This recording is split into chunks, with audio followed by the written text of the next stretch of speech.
Hi everyone, this is Ina. If you are watching this, it means that you are on my personal page, on my personal Facebook page, which means that you are either a friend, acquaintance, or family member of mine.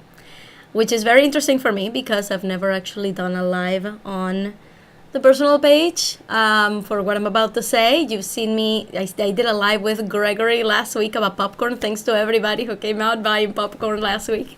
But this is something completely different, completely new. I need you to hang with me for a minute. What I'm doing right now for everybody who's never seen me do this before is I am about to record my podcast. And so that's why I'm going to kind of like take a moment. I'm going to introduce the podcast. Hi, Melanie. I'm going to introduce the podcast. The video is asking me to tag Alejandra because it thinks I'm my sister. There's no way for me to say no, so it's just going to keep reminding me to tag Alejandra the entire video, which is wonderful. Hi, Alejandra, if you're watching this. I'm not going to tag you. And so I'm going to introduce the podcast and I'm going to tell you why I'm here. Okay? Let's do that. Hi everybody, this is Ina. Welcome to this podcast episode. And I am doing something very special today, which is going live on my personal Facebook page. Now, a lot of people have this concern, including me. This is my first time ever going live on my personal Facebook page to talk about the things that I'm doing, to talk about all this stuff. So it is my hope that people who are watching me on my personal page are... they love and support me and they will tell me, go Ina, because this is a very hard thing to do, guys. This is very hard. And I'm speaking from someone who has been recording videos and doing live videos all year. Doing it on your personal page is particularly scary. I'm going to turn off the heater for better quality sound. Okay. Much better, right? So the reason we're here today is because of a couple things. Number one, some of you know that I am a business owner, right? But a lot of you might not know exactly what is it that I do. Now, this video is not an ad, right? I will tell you what I do, but this is not an ad. This is an attempt for me to remember, to remind myself that my business is what I do. My business is something that I do day in and day out. So trying to separate it from my real life is actually a very hard thing to do, guys. So like, it's almost like trying to have a business in secret, because when I go out on my personal page to talk to you guys, my friends and family, I don't want you guys to feel icky and think that I'm trying to sell you something and you know, like come off as a snake oil salesman. And like that, those are all real fears that I want to shed. And that's why I'm here. I want to shed them. I want them to go away. I want you guys to know that I am open for business. I am here. This is what I do, and I will tell you what I do. And this is me. So you are going to see posts about what I do. And I want you to know that it's not because I'm trying to like push you to buy something. It's because there are people out there that I can actually help, and I can help in a really big way. So if that's not you, if you don't consider yourself to be somebody who would need what I'm about to talk about, feel free to ignore. That is totally okay. Feel free to unfollow. That's an option too, all right? But I never want to make you feel uncomfortable. So if that's you, if you feel like, oh, I really don't want to hear this, close out of the live. Unfollow me. All of that stuff is on the table. The people that I'm talking to are people who I know that this might help. So if that's you, who knows? So let's keep talking to see if this is something that helps you. What I wanted to come here today was, number one, to do that, to out myself, say like, this is what I do. And to tell you a little bit of my story. Like, how did I get here? What is this all about? So why don't we start from what is it that I do now, so you guys we can dispel that. We can just break that mystery right now. What I do is I am a WordPress expert and a business coach. WordPress is a website making platform. I have been making websites for small businesses since 2011, since Gregory was born. And it's something that I've always done on the side. It's something that I've always played very small with because of fear of what people are going to say. People are going to think I'm trying to sell them something. So I've always just kind of played it very small. My prices have always been very cheap. And I have several clients that I support. I have restaurants, I have churches, I have, all sorts of different people that I make websites for. And right now I actually have a few corporate clients. So that's what I do with my time. I make websites. And so this year I decided to pivot in my business and start offering business consulting, business coaching, which is for people, and this is where you start to realize like whether this is something that sounds interesting or not. Business coaching is basically if you have an idea for a business, or if you have a hobby that you want to monetize, or you're starting to realize that, you know what, I don't actually want to work at a desk all day, every day for the rest of my life. I want to do something else. That's what I do. I meet with you one-on-one on a weekly basis. I have a 6-month package where I also make your business website. And basically I guide you through how to develop an audience online, how to put your services out, how to create your offer, how to put things on your website that will keep the traffic that you work so hard to attain, right? So hard to attract. So that's what I do. I help people create online businesses. That's what I do. I help people do this on the side. And that's actually my brand, is Corporate Trailblazers. And that's the name of this podcast, and that's the name of my Facebook group. If you want to go check it out, it's Corporate Trailblazers Unite, or go to inacoveney.com/Facebook, and that will take you straight to the Facebook group. And I'll also put it in the comments in here. But yes, I have a Facebook group where I actually go there every Monday, just like this. I'm actually live on the Facebook group right now as well. And I give them advice, I give them tips, I give them how you go from wanting to start a business to actually starting it, right? How to do it with no money, how to do it, how to attract your audience, how to get traffic to your website. Like that's the kind of thing, the kind of content that I put out. I have a YouTube channel where I post all of my videos. I do challenges, like fun challenges, like come and get traffic to your website challenge. I did an idea validation challenge. So all of that stuff. And it's super fun for me. It's my job and it's wonderful. Sorry, this fell. I actually have masking tape putting up one of my cameras. I have 3 cameras going right now. So the reason we're here, that's what I do. I'm a business coach for starting entrepreneurs who want to do what I did to get out of corporate and do their own thing.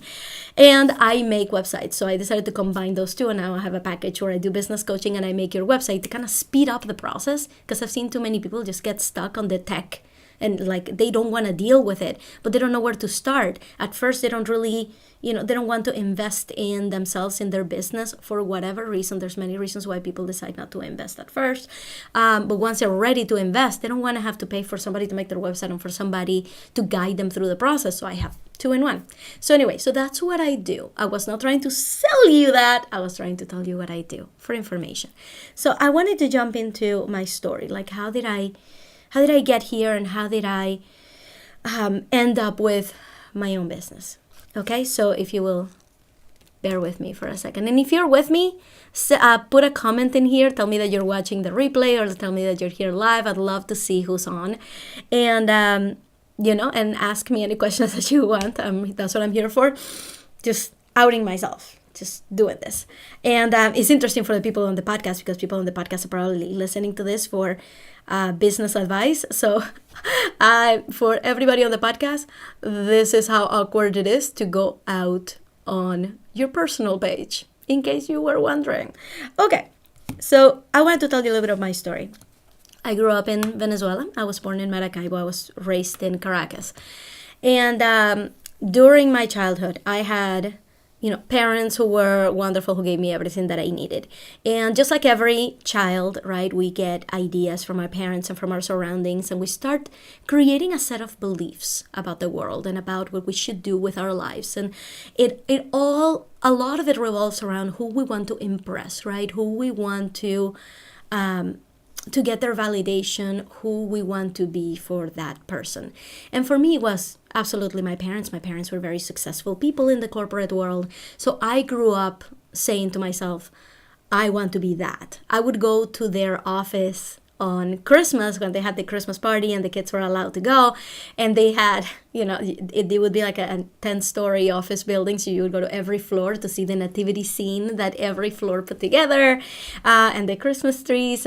But my parents were still working. It was a half day. So we would go there in the morning and they would work. They would have their meetings and I would be in my mother's office just like drawing on the whiteboard, going from floor to floor, checking out the nativity scenes. And then at noon is when everybody went to this tented area and you had food and the president of the company spoke and all this stuff. And that's what I remember from what corporate life was like. I'm like, I want to have my office, I want to have a whiteboard, right? Like that as a kid, that's what I romanticized. That's what I wanted.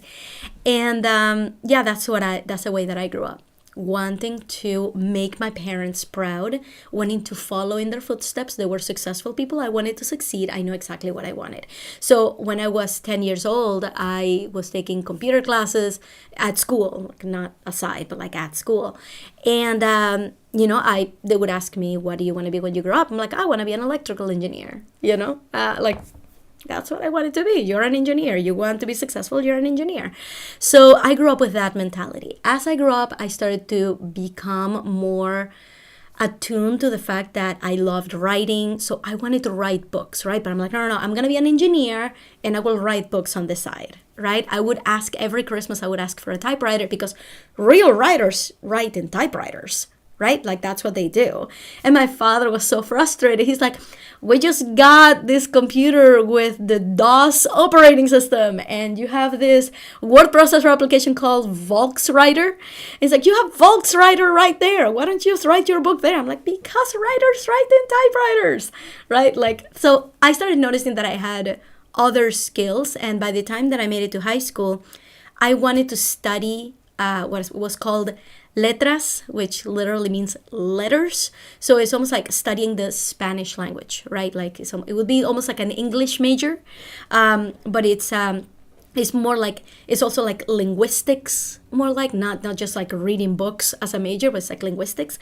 And because all of that was very interesting to me. I loved like the mathematics that went with knowing where an accent goes on Spanish words. It doesn't go by sound, it goes by stress in the word. It was very mathematical. There were rules to it. And I loved it. I would correct my teachers all the time on their grammar. And my mother was the one who kind of realized, because she's like, well, I've seen that you're really good with a computer. And it was true. Once we got out of DOS, we got Windows 95. And on Windows 95, I would open up Microsoft Paint and I would create my world in there. Like, you guys have no idea, like my skills with Microsoft Paint are amazing because I got so good at the detail, at drawing things with a mouse on a canvas. And I created an apartment on Microsoft Paint. That's how I played. Other people played like computer games or whatever, which I did too a little bit. But this was like, I made my life. I created an apartment, like the layout of an apartment, and I would dream about it. And I would also do things like, they gave me I remember this distinctly. They gave me at school a printout of the male and the female reproductive system, that figure that like just like a side view of the male and female reproductive systems. And I actually wanted to be able to print out a copy whenever I needed one, but I didn't have access to a copier. So I went on Paint and I painstakingly reproduced by hand with a mouse the entire male and female reproductive system, like all the organs, everything on Microsoft Paint canvas. That's how I got my practice with Paint, and that's what made me super effective when I was a project manager. I could create mock-ups of any screen, of anything I wanted, because my Microsoft Paint skills were so advanced. I don't know how to explain that. That's just how it was. So yes, I was very good with computers. And my mother, who was a computer scientist herself, computer engineer herself, she told me, why don't you try to take a computer class, like a programming class, and see how that feels? And I'm like, sure, I like computers. Why not? So my senior year of high school, by then, I'm telling you, I wanted to study letras. I wanted to study the Spanish language. And when I got to senior year of high school, I took a computer programming class. It was on Pascal, and it was great. I mean, it was like playing a game. It was so logical, and my brain was already wired to think logically. So I started programming in Pascal. I did. We had to do like a project, and I wrote a program for a post office. Not that I actually gave it to any post office, but I wrote a post office program. And Pascal, I don't know if you know anything about this, but it's not object oriented. It's all variables. If you are a computer scientist, you know what I'm talking about. But what I'm saying is I stored all the information not on a database, but like in variables for the entire thing, in arrays. Okay. So anyway, those are very lovely moments that I have of me starting out in the computer world. So after I took that class, and I was a senior in high school, I was applying to college, and my mother suggested that I apply for computer science or computer engineering because that would probably be a better fit for me than letras, which, by the way, letras doesn't exist in English in American colleges, right? It's only if I would have stayed in Venezuela that I did. So my parents wanted to take the leap and send me abroad to school. And I was all for it. I had lived in Massachusetts 1 year when I was a junior in high school with my family, and I loved it. I made a lot of friends. I wanted to come back. Boston is my home base. So I applied, and I got into 2 colleges.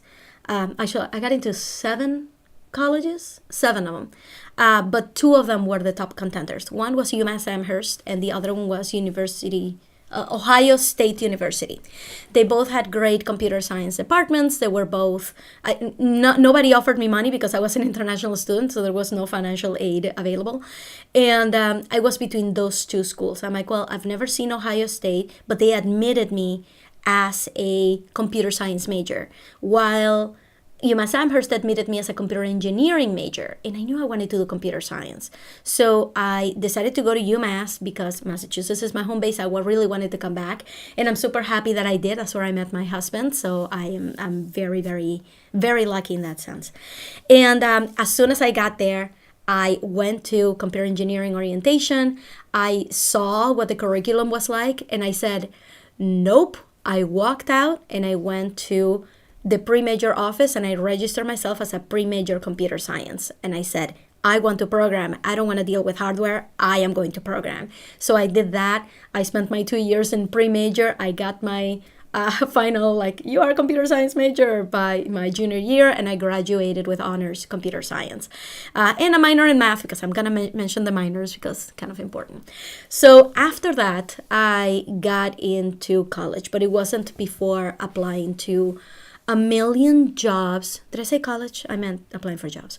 After applying for a million jobs at IBM to be a programmer, nobody ever got back to me. I got really resourceful with trying to get people on the phone, but nobody would hire me. This was right after 9/11. Student visas were few and far between. And finally got a call from General Electric to become a part of their really prestigious information management leadership program, which meant that I wasn't going to program at all. I was going to be a project manager, and I didn't know what that was. So I was disappointed. I was like, I really wanted to program, but this is the only job that is available to me right now. I want to stay in the United States, so I'm just going to take it. And within the first 3 months, I called my mother, and I told her, I don't like this. I don't want to do this. I want to quit and do something else. I really wanted to program. That's what I wanted to do. And she compelled me to stay. She said, Ina, please finish the program. You'll have something under your belt. You can do anything you want after that. I'm very glad that she did, because I ended up learning about all these other skills that I had about, public speaking, about, organization of ideas, about managing projects, about being able to speak the language of programmers. Even though I had a more organized mind, I could actually tell them, like, this is what we're going to do in this order, in this time frame, and work with them. And I did that very successfully for several years. And I felt like I was in my zone.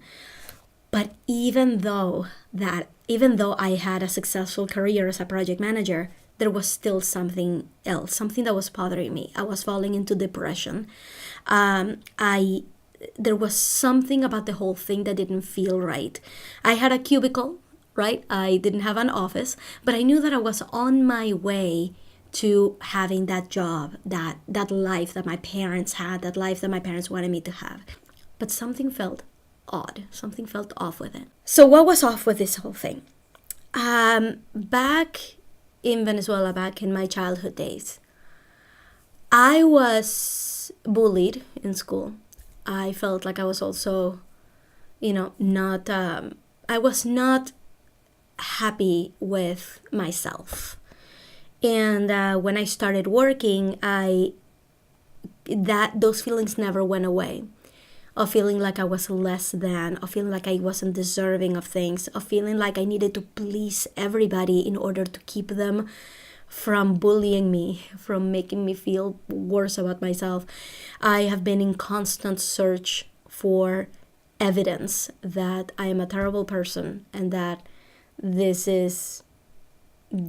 I'm just going to live my life feeling like I am less than. And I don't know if that makes sense. I don't know how to explain it, but when you feel depressed, you're trying to find reasons for it, but there's often not even a reason for it. It's just something that you just feel. And it's something that I know family members have always asked me, like, what do you have to be depressed about? I'm like, it doesn't work that way. It's not like you have a reason and then you get depressed. You just get depressed. You just are very sad. So that was happening to me through college, through working. And I always tried to find things that would make it go away, right? I'm like, oh, maybe I'm just not happy with my life, period. Maybe I don't like my boss. Maybe I don't like the work that I'm doing right now. Maybe I don't like this project. Maybe I just don't like the people I work with. Maybe I just don't like something about my life. Maybe I don't live where I want to live. So I always try to find things to change so that the feelings would go away. And I was in a great relationship. I've been with my husband Steve since we were 21 years old. So he was there through the whole thing, and he has the patience of a saint for dealing with me in all those low moments. And I would get very low lows and very high highs. And, he loved me no matter what, every step of the way. And for that, I'm very thankful. But then things were happening that were just like beating me down, right? Like, I worked under one CIO who never learned my name. I worked with him for a whole year, and by the end, I was being called up to a stage for an award, and he said, Aina. And I was so angry. But I couldn't correct him.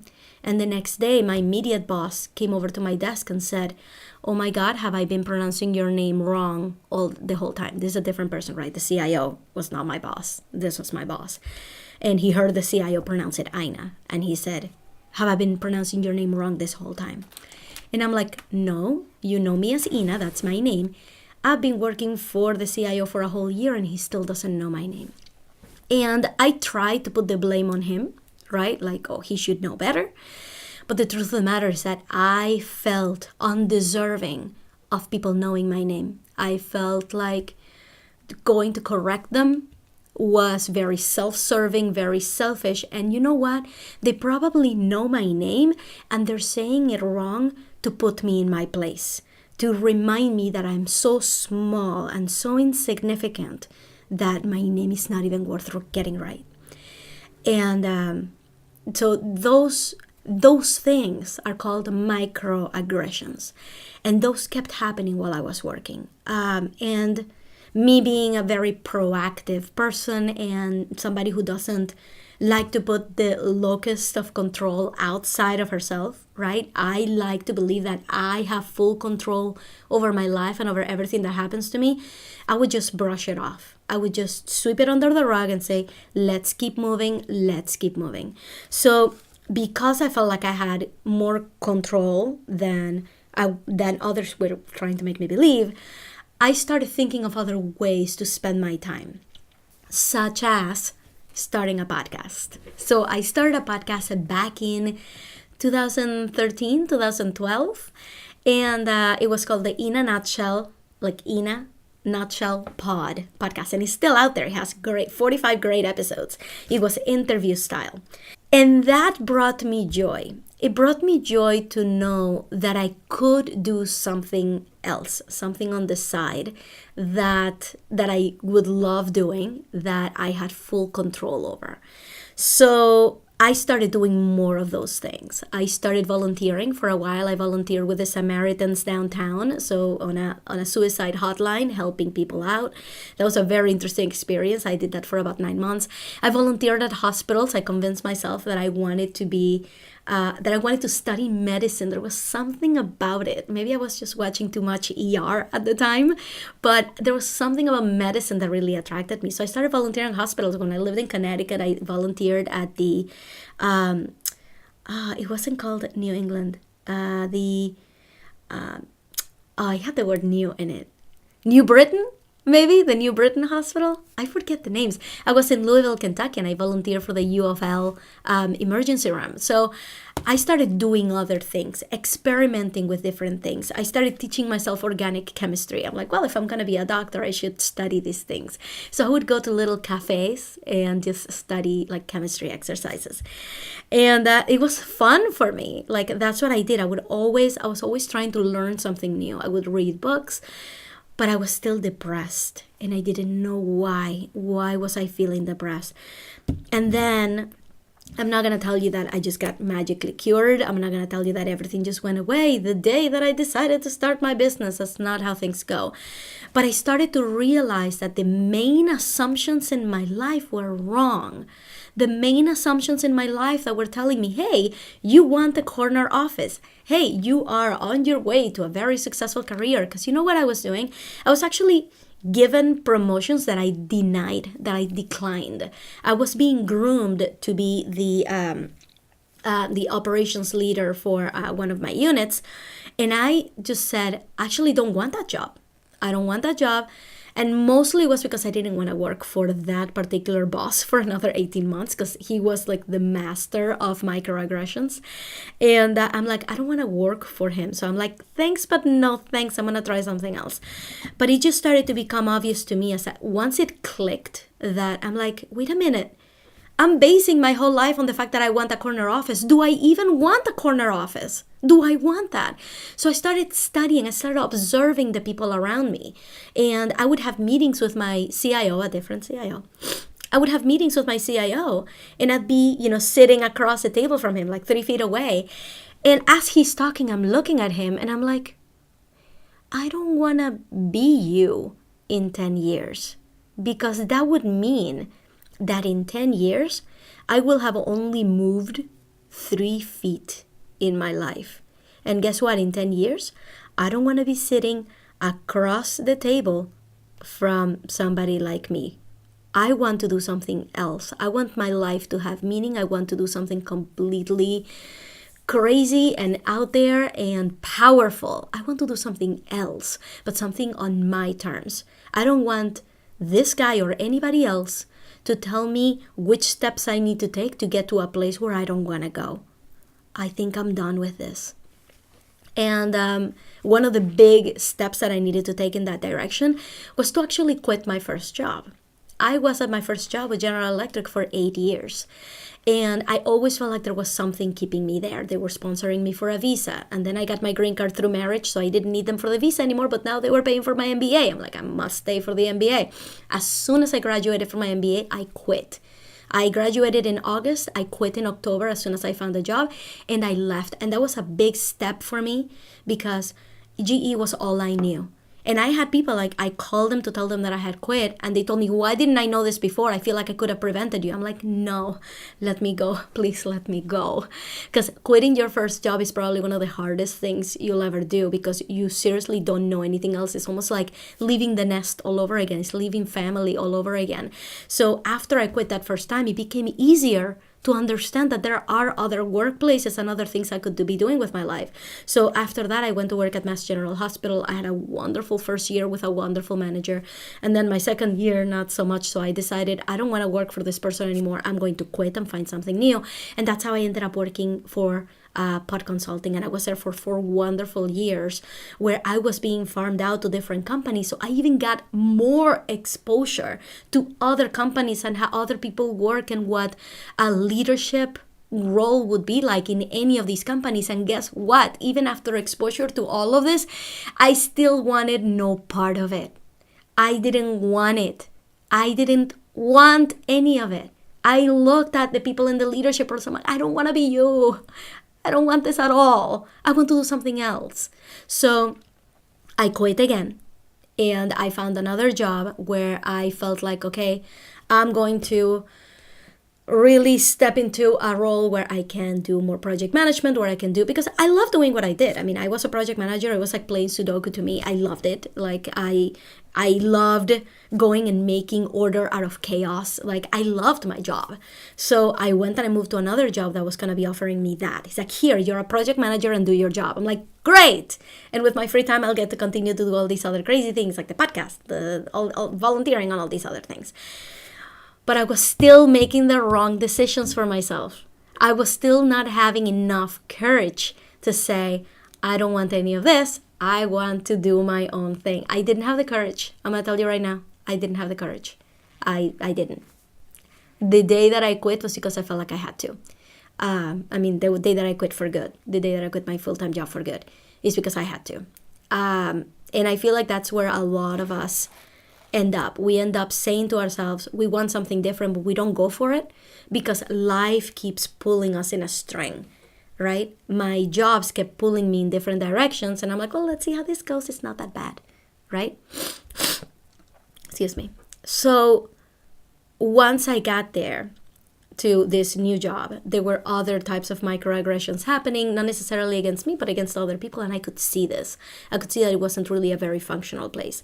But I did my job, and I did it marvelously, and they wanted to promote me, although that fell through in the end. And when I went out on maternity leave, my job changed while I was out, and I was like, you know what, I'm not excited about going back.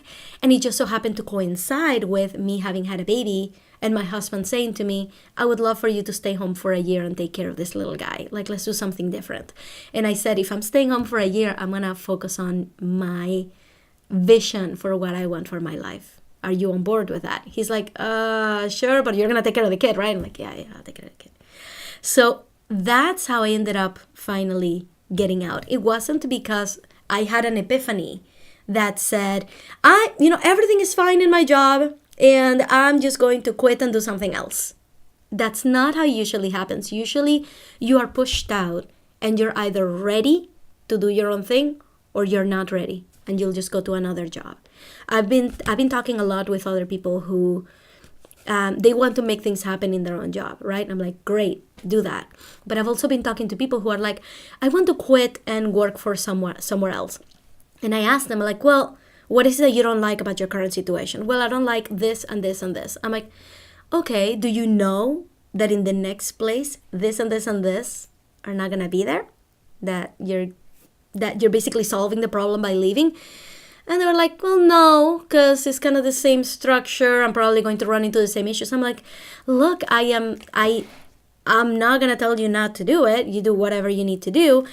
But I don't want to have this same conversation with you in 5 years. Because that's probably what is going to happen. So why don't we try to do something a little bit different? So I started sharing with this person, what would it be like if you started to feel like you have a larger message for a larger group of people, right? You may feel like, for example, me, I was a project manager and I was making the life better, or so I would like to believe. I was making the life better of the developers around me, of the business units around me, because I was getting things going and moving. But what if I could, which I never did, but what if I could teach other people how to do that? And my impact would be greater, right? That's ultimately not what I decided to do, but it's something that I want you to think about. How do you, instead of just helping this one group of people, how do you take that message and start helping more people? And I'm talking online. I'm talking like when you create an audience, right? When you start talking like this to everyone. What if there were people out there who could really use what is in your brain? And it would make their lives better, and in turn would make their, whoever they deal with, lives better. And it's because you were courageous enough to provide that message out. So that's what I do now. once I quit and I said, I'm doing this for real, one of the first things I did was hire myself a business coach, because I was planning on doing this all on my own, because I'm a very resourceful, very smart person. I'm like, I can figure this out. Or I can hire somebody to tell me what to do, to show me the ropes, somebody who has already been there, and tell me what this online marketing stuff is about, and what this online business is about, and how do you actually make money, and how does a launch work, and what is a freebie, what is an opt-in, why do I need any of that? How do I grow an audience? All I want to do is grow an audience so I can sell this service, which at the time back then, I created an online course on how to create websites, because that's what I knew. I knew how to create websites, so I created an online course. I'm like, I want to sell that. How do I do that? So for you, the reason I'm doing this is because I want you to think about these things. About, are you happy at work, right? If so, why? Are you not happy at work? And if so, why? And what can make you have more control over your current situation? What do you wish you could do? So one thing that I like to say is that you don't start with compromises. You start with what you want and work yourself back to a compromise, right? And then rinse and repeat. Tell yourself again what you want and work back to a compromise. How are you going to reach a compromise if you don't know exactly what you want? So you have to allow yourself that space. Allow yourself that room to say out loud, you know what? I don't want to work at my desk job for the rest of my life. I don't want to be my boss. I don't want that corner office. And right now I'm working here towards that, and I don't like it. I don't like that path. And I'm going to remind you of something I said in the beginning, because this is a much wider audience, right? People in my personal Facebook group, my friends and family. If this is not for you, unfollow, close this off. This is not for you. I'm talking to people who feel this way, okay? And there's a lot of you out there who feel like they could be doing something that they actually love. But what is that thing? I could come here and tell you all day, do what you love, do what you love, do what you love. But what does that mean? What is that love thing, right? You should already have something in your mind that you're like, well, I love doing that. And you're probably thinking, but I wouldn't do that as a job, right? That's cool. You don't have to do that thing as a job. What do you want to do as a job? What do you want to wake up every day and do? Impact the lives of other people? Share a special message with people? Make websites for people? Make scarves? Whatever it is. Excuse me. Whatever it is, you need to know what that thing is and then work backwards, okay? What do you want your life to be like? Now, if your life is, well, I want a life of luxury and travel and not have any care in the world, that is utterly unrealistic, because you will never not have a care in the world. And for you to have a life of luxury and travel, you have to be making money somehow. So I need you to think about things that you can make money on, right? And if you want that life of luxury and travel, you need to think about things that can be high ticket items. So it's not that it's impossible. It is possible, but you just have to make sure that you're being smart about planning your trajectory. I listen to and follow and read about a lot of people who have made 7 figures in their business. 7 figures is $1 million, guys. I follow right now somebody who made 2 million in 2 years from zero, from nothing. And it was all because she followed her intuition. She wanted to know, she wanted to do she did what she absolutely wanted to do. And she shared her gifts with the world. She put herself out there. Just like I'm doing right now with this personal, really nerve-wracking live on my personal page to tell you about these things, right? Because I do this all the time in my Facebook group, all right? I do this. I have, like we say in Spanish, no pelos en la lengua. It's like no hairs in your tongue. Like there's nothing that stops me. I'm completely uninhibited in my Facebook group. If you didn't get that, it's inacoveney.com/Facebook, or go to Corporate Trailblazers Unite, find that group, join it. That's where I give all of this basically for free. All of this stuff is happening all the time. So going back to what you want to make sure of is that when you reach that point of realizing that your current path is not the path that you really mean to follow, that you want your life in 10 years to look something completely different than the way it looks right now, you need to start by saying, what do you want it to look like? Okay, because it's very easy to say, I don't want to do this. I don't want to do that. I don't want to do this or this or this. I don't want my life to be this or this or this or this anymore. It's very easy to say the things that you don't want, but you got to fill that space with stuff that you do want. So what is it? So you need to sit down, write it down, and say, I want to make money making scarves. Okay? And it doesn't matter what the idea is, guys, there are ways to make money with pretty much anything. Pretty much anything, especially if you get started on building an audience that is interested in that thing. There are ways to monetize pretty much anything. All right? You don't have to know that yet, but you have to know what it is that you would rather be doing every single day. And guess what I do now? After that happened to me, because like I said, you're not going to wake up one day where life at work is totally wonderful and fine. You're not going to wake up one day and say, I'm going to do a 180. I'm going to quit my job today and I'm going to do what I love. It's not how it's going to happen. What's going to happen is something at work is going to happen that is going to make you so furious that is going to make you want to quit. Or something is going to happen at work where you're going to get laid off. Or something happens at work where your company dissolves, or where your company is about to move to a different town. You're like, I'm not going to do that commute. So there are things outside of your control that are going to happen. And the question is, are you going to be ready so that when that happens, you know what your next step is? But if you haven't even thought about it, when those things happen, it's not going to be an opportunity for you to pivot anymore. It's just going to be you finding another job and staying in the same cycle. So break the cycle by starting with saying to yourself how you want to spend the rest of your day.